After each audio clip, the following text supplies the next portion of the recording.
What is up, my friends? You are very welcome along to Friday's Anfield Agenda News Roundup. There is a lot for us to go over today, including some news around Darwin Nunez, a little bit on Nico Williams. Jurgen Klopp was speaking in his press conference as well, and there's also a very, very welcome addition back to Liverpool Football Club. I will disclose all over the next 8 to 10 minutes, but as always, we want to know your thoughts, so let us know in the comment section. Drop a like on the video and don't forget to hit that subscribe button. I also have to remind you guys as well that the Cardiff Show is now officially on sale. You can get your tickets via the QR code on the screen or the link in the description. It is an all ages event and it is selling very well, so we're expecting quite a big crowd on the night and I am really looking forward to it, so I hope to see you there.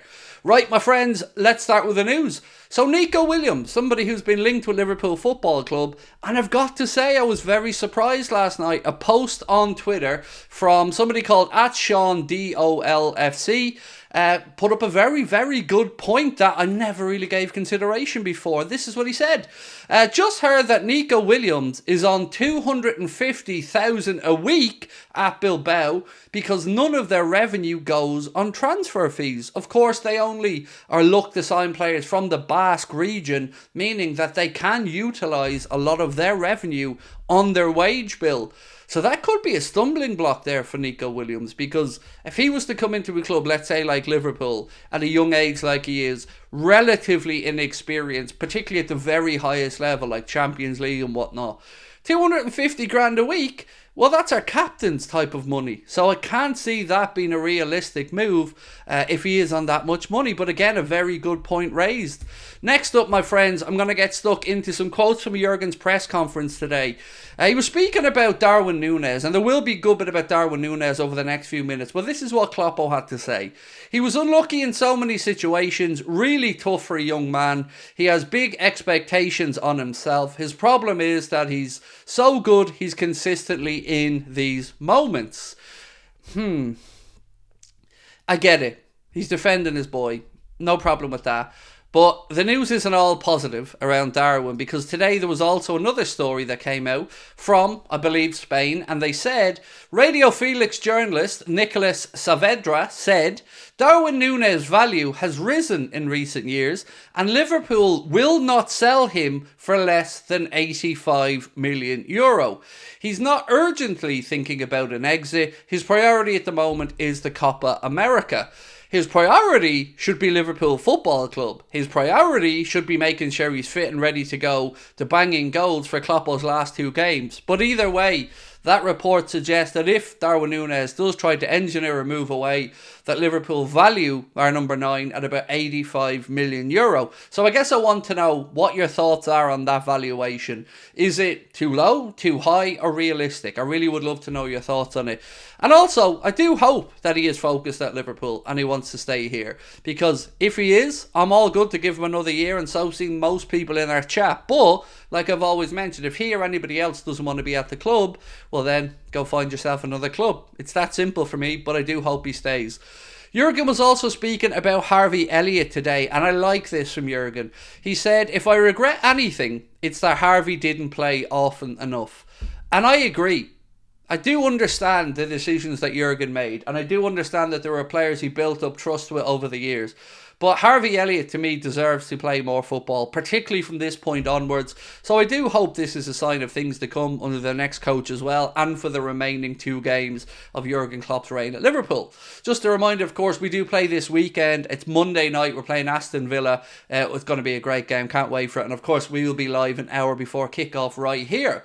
So now we need a little bit about Xavi Simons, because we told you guys the other day that he was surplus to requirements apparently at PSG. A new one from Fabrice Hawkins said Xavi Simons will not continue with PSG. Leipzig are negotiating for his transfer and Premier League clubs are also interested.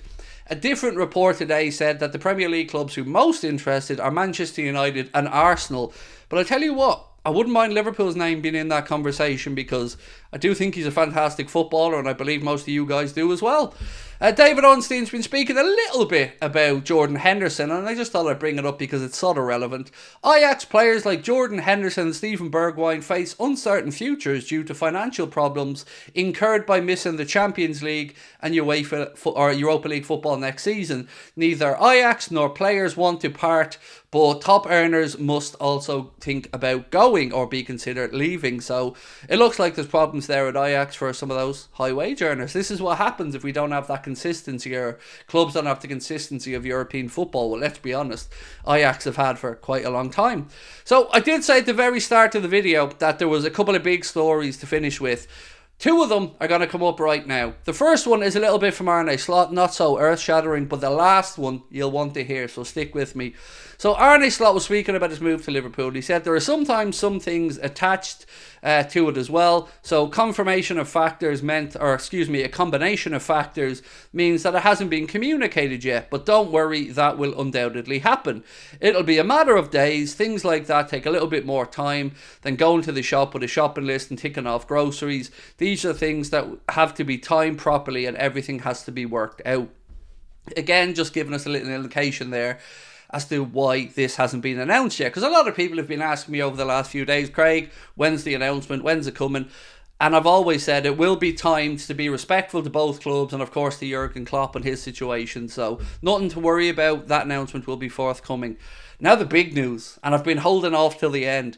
I'm delighted by this one, and it came via James Pearce, who said Michael Edwards has brought back former Liverpool sporting director Julian Ward as FSG's new technical director. Edwards has also appointed Benfica's Pedro Marques as FSG's director of football development. I did say to you guys a couple of months back to expect a guy from Benfica to come in, but there's a little bit more on this from James Pearce. He said Ward will be tasked with overseeing player development. His wide range of responsibilities will include oversight of the academy, FSG's loan department, group-wide elite player development strategies, and the establishment of an innovation department.